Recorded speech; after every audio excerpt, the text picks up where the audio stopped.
Hey guys, this is Mohammed Zuhair from IIT BHU CSC Part 2, and today I'll be discussing the topics longest common subsequence and longest unphasing subsequence in the for the dynamic programming topic. Yeah. So, what is a subsequence? Let's say we have a set or a sequence 1, 2, 5, 3, 2, 7. Let's say we have this. Now, a subsequence of this can be either 1, 2, 3, or any the relative order of each of them should be same, and you can it may contain any of those with the relative order with the relative ordering same. That is, we cannot write 3, 5 as a subsequence, but we can write 5, 3. The relative ordering should be same, right? So this is a subsequence, and we need to find the longest common subsequence between let's say two strings. Yeah. So let's say we have two strings. So for the longest common subsequence between two string s1 and s2 means that the longest string which can be formed, that is also a subsequence of s1 and s2 simultaneously, right? So this is it. So yeah, so a b c d, one of the string is a b c d, and the second string is BAA CBCD. BAA CBCD. We can obviously see that if we take AA and BCD from this, we can get a subsequence. The relative ordering is same. You can see AABCD, and it is also equal to the this as a whole. So the longest common subsequence will be this, and the length of the longest common subsequence is 5. So initially, our in this thing, our task is to find the length of the longest common subsequence, right? So how can we do that? Let's say we have two strings like this, as we have now. Now what we do is we start from the end, okay, or we can start from the beginning also, right? We can do any of those, but we will be doing same for both. Now what we do is we check if they are same or not, right? If they are same, what we do is we move the pointer here, here, and on. So what are the two options do we have? One option is keep one option is if both of them matches, we will obviously move the pointer to this one, and we'll add 1 to our total length, right? We'll add 1 to our total length. And if let's say they don't match, let's say after C also matches, so till now 3 is our length BCD, and here we get A, and here we get C. Now these doesn't match, so what is another option? Another option is move one step from here in this direction to this, and similarly move one step here in this direction to this. Like either we move one step here in this direction, and either we move one step here in this direction. These are the two possibilities when they don't match, obviously, right? These are the two options, and we don't add anything in this case. We just take the maximum of the two values which we get finally, right? So yeah, here it is. uh, so yeah, let's see. You can recursively write this code. Yeah, so let's discuss the recursive solution. I have written a simple recursive solution. That is, I'm starting from the ends, like I'm starting from D here and D here also, right? So yeah, starting here and here. And what I'm doing is I'm checking if in the main function I have two strings s1 s2, and I've taken their lengths s1 dot length s2 dot length, right? And I have sent it to LCS s1 s2 n minus 1 m minus 1. So I've sent the index of the last element, right? So now we check if n or m is less than 0. It means that it has gone before the it's below the first character also. So we don't need that first character, right? So we return a 0. We don't yeah. So this LCS function gives us the longest common subsequence in between the longest common sub length of longest common subsequence between S1 and S2, right? So if S1 of n equal to S2 of m, that is the index we have now. What we do is we return 1 plus LCS S1 S2 n minus 1 m minus 1. That is what I said, that if they match, we directly move the pointer of 1 before, right? So we directly move it like this. And if else if that doesn't match, like in this case it did match. If it doesn't match, what we do is return the maximum of either we take one uh, like we are taking one behind in S1 or we are taking one behind in S2. You can see we are doing either n minus 1 or n minus 1, that is keeping a one pointer at the same place and pushing the other pointer one behind and doing the same vice versa, and we'll be taking the maximum yield among both of these yeah, both of these values which we get from both of these complex, right? So this will like this is the basic recursive formula which you might have understood by now. How does this work? Now, what are the drawbacks of this recursive formula? Now, we can see that here, let's say that at the worst case, let's say like there are two strings, let's say ABC and DEF, right? They don't match, right? So at the worst case, you can see that the LCS n comma m, if we don't send the strings and we locally declare the strings, let's say, then what we have LCS n m will call obviously LCS n minus 1 m and LCS n m minus 1, right? As we have discussed already. At the worst case, they are not matching. Now, what happens is LCS n minus one, this problem is broken into two sub problems. One of this is this one, and the other is this one, right? Now, what happens is this sub problem, that is the first sub problem here, will break down into LCS n minus two m and LCS n minus one m minus one, right? Obviously, and this sub problem, the second sub problem this problem of this sub problem is LCS n m minus 1 will call LCS n m minus 2 or LCS n minus 1 m minus 1. As now you can see that this sub problem and this sub problem is common in, like a common branch in both of these sub problems, right? So in normal recursion, what our function will do is it will solve this initially, and after that it will go to this sub problem, then it will go to this sub problem, and then it will solve this again, which we have already solved in this question. Like we don't need to solve something which we have already solved, right? uh, the simple recursive approach solves each and every sub problem every time it gets it. But what we will do in dynamic programming is we will be storing the sub problems in a certain array, which we and this process is called memoization. And this is spelling memoization, and we store these sub problems, and what we do is we just use them sub problems, which when we are getting repeated sub problems, right? So this repeated sub problem should be solved at only once and not twice thrice in the, like, yeah. So that is what we do, we just solve these only once. And that is why what we do is we store, like, the only changing factor in this problem you can see is n and m, right? So what we do in this case is we change n and m. Okay, so so as we change n and m, the only factor which on which we will be storing elements is n and m, right?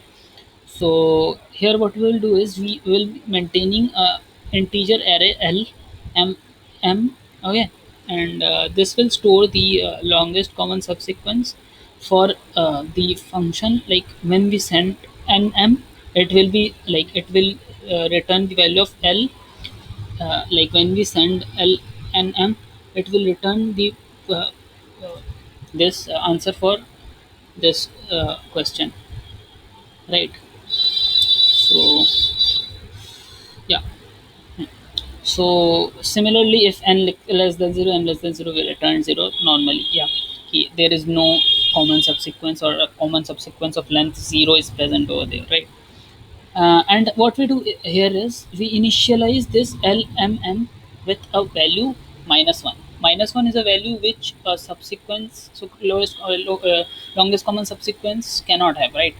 Length of a longest common subsequence cannot have. So we storing with minus 1, so that we can identify if the NM value is already calculated or not. If it is already calculated, we will know that it is not equal to minus 1, obviously, right? So if it is not equal to minus 1, we will returning L and M. If it is not, then we will be going to this and solve the problem like S1 and S2M. If that is true, then we will be returning this thing only, but we will be simultaneously storing it in L and M, right? And similarly, we will be storing it in L and M. The same is a problem. We are just, what we are doing is we are storing it in a kind of memory, some memory, so that we don't have to calculate it over and over again, and we use that sub problem to solve this. So in this case, what happens is the time complexity turns out to be exponential, and in this case, the time complexity turns out to be O n into m, right? So here we, this is what our longest common subsequence is. So try to, like, I will be giving an exercise to you to find the sequence, like find what is the lowest common subsequence. There might be multiple solutions, I'm not saying there might be a single solution, but find any of the longest common subsequence between two strings, print the longest common subsequence. That is what I mean, right? No, I was finding out the length of the longest common subsequence, so you need to print the LCS. Think about and ponder about that question, and also try solving it in iterative approach of dynamic programming, right? This was a recursive approach. So recursive approach is not so appreciated when you do like lot amount of dynamic, when you solve good questions of dynamic programming. Recursive approach is not appreciated. Uh, so yeah, so our next topic is longest increasing subsequence, right? So what is the longest increasing subsequence? As you can understand from the name LIS, let's say we have 310. Let's say we have 5, 10, 2, 3, 4, 11. 5, 10, 2, 3, 4. Sorry, 2, 3, 4, and 11. Right. So here the the longest increasing subsequence, we need to find a subsequence. Similarly, a subsequence, let's say, as we have discussed, in which each element, let's say A1 is less than A2 is less than A3. If all of these elements are called A1, A2, A3, An, then this should take place. All of them should be greater than each one, and we need to find the longest among all in this in this sequence, the longest increasing subsequence which we can find out here. An increasing subsequence is 5, 10, 11 also, but it is not the longest increasing subsequence. Longest increasing subsequence is 2, 3, 4, 11, right? Here of length 4. 5, 10, 11 was of length 3. So we need to find the longest increasing subsequence. So how can we find it?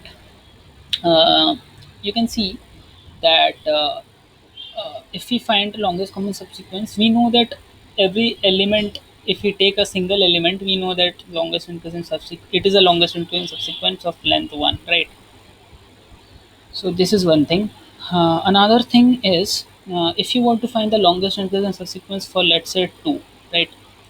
So when you're finding the longest increasing subsequence of 2, what you need to find is, you can add, like you can concat this to all. Let's say you're finding longest increasing subsequence and you're 11 here, right? So what you can do is you can add 11 to those subsequences which have last element less than it, which have the previous element less than it. So there are these all are the candidates with, for which we can find the longest increasing subsequence, right? So like 11 can be concatenated with the subsequence 2, 3, 11.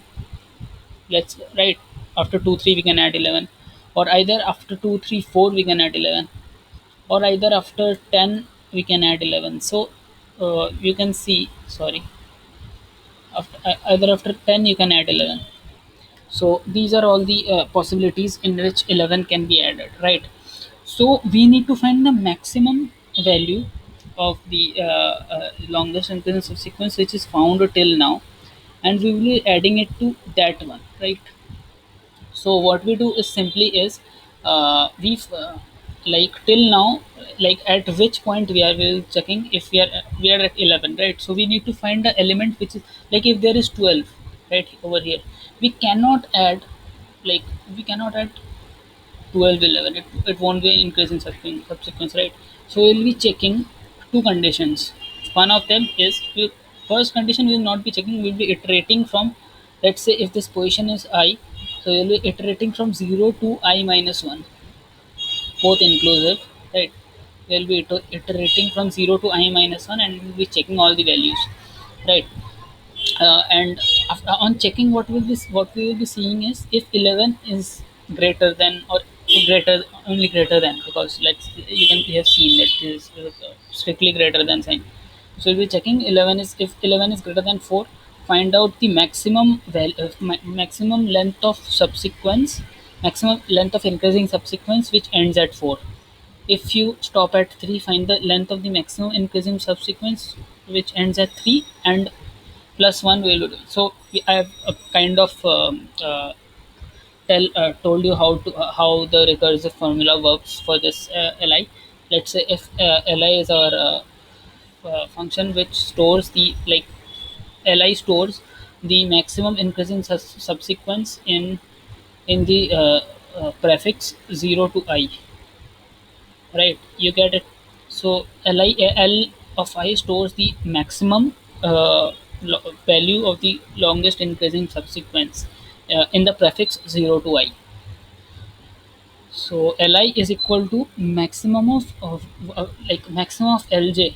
J is from 0 to I as I told, and maximum of Lj is like if maximum of Lj of 4 will be like 4, 4 can be alone also, 4 can be kept with 3 4 also, 4 can be kept with 2 3 4 also. So maximum of them should be 2 3 4, right, of length 3, of length 3. So we find the maximum of them, and maximum in which we can keep the j, and we'll be adding plus 1 to it. And we will be also checking, like we will be adding plus 1 like this maximum should be found out for the j which in which arr j is less than arri, and j is also lies in between this range, right? Yeah, it should be greater than or yeah, if we are taking from like one based indexing, then it's cool, or else you should see this is like you can understand. And if no such value of j is found, like let's say we have over here 1, right? No value is less than 1 before it. So if no such value is found, we will be setting this li to be 1, that is it is on its own longest common subsequence of length 1, longest increasing subsequence, my bad, of length 1. So you can understand, like this is the basic recursion which you can see. So in this case, what you can see is if we apply the basic recursion, you will be seeing that we are checking for all the j from 0 to I minus 1, right? So I have named my function lis. If n equal to 0, we return 1. That is if like again I'm starting from the last value, and if n equal to 0, that is we have reached the end. So it's obviously like we cannot get if we have reached this point, it means the length of this should be one, like longest increase subsequence, right? Because it is the only element, and before it there is no element. Now what we do is int mx equal to 1. We are setting the maximum equal to 1. So because 1 is the like minimum value which can occur, right? Yeah, and we are checking that condition, this condition, and we are finding out the mx equal to this, and we return mx. That's it. This is what our ls does. So you can see it will return 4. Now now as I told, like the memoized code, like in this case you can see that it goes to every I. So you can see that for 3, what will this code do? For 3 it will go to 0 1 2. It will like explore all of these children, right? For 1 it will go 0 1. For 2 it will go again 0 1. Sorry, this will only go to 1, right? So in this case, you can see, let's say if it was 4, this was 3.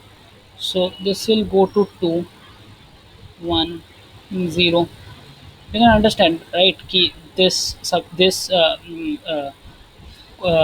thing subproblem is being called over, is being solved over here also. This subproblem, this subproblem is solved over here also. So we don't need to solve same subproblems over and over again, right? So that's why we use this memoization, where in which we like we store the value of L. So if Ln minus 1 not equal to minus 1, we are again initializing it with minus 1. So this is what happens if L not equal to minus 1, we return just the value, right?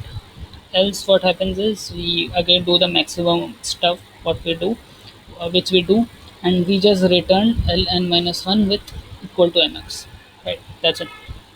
Like we are again setting the value of this to be mx. So the time complexity in this case again turns out to be n into n. Okay, so why n into n? Because for every I you are again going for to check the I elements, I minus 1 elements behind it, right? So you can understand the summation, it's n square. So this is it. And how can we improve the time complexity? This is a very good question. Can we improve the time complexity? That is what we are trying to find out for I. Is there a value which is less than ai, and also uh, we will be finding the maximum of all the values in 0 to I minus 1 which are less than ai, right? So this is a very good question which I can give you to ponder upon. So in this case, what happens is, the hint which I'll be giving you is, try to think of a data structure which finds out the maximum in the range 0 to I minus 1. Can you think of one? Can you think of a data structure which like can calculate and update the maximum or minimum or something like that, those values? Just pause the video if you want to ponder upon. I'll be revealing it now. So it is a segment tree actually. So you can try to implement something with segment tree. So in that case, our complexity will turn out to be O n into log n. So this is an exercise. Like in this case, you have to find out the you have to implement segment tree, and you have to find out the maximum in the range 0 to I minus 1. This is a really good topic in which you can ponder upon using segment tree. So you need to find the value of the maximum from 0 to I minus 1 of the values which are less than ARRI. So keep that in mind. And yeah, that's it for now. Yeah, so ponder upon this, and if you try and don't understand, you can ping me in the comments. I will try to help you. So yeah, this is it for now. If you have any queries, you can ask it in the comment section below. So thank you for watching this video. Like, share, and subscribe, and to share it with your friends if they are also learning dynamic programming basics. So yeah, this is it. Thank you.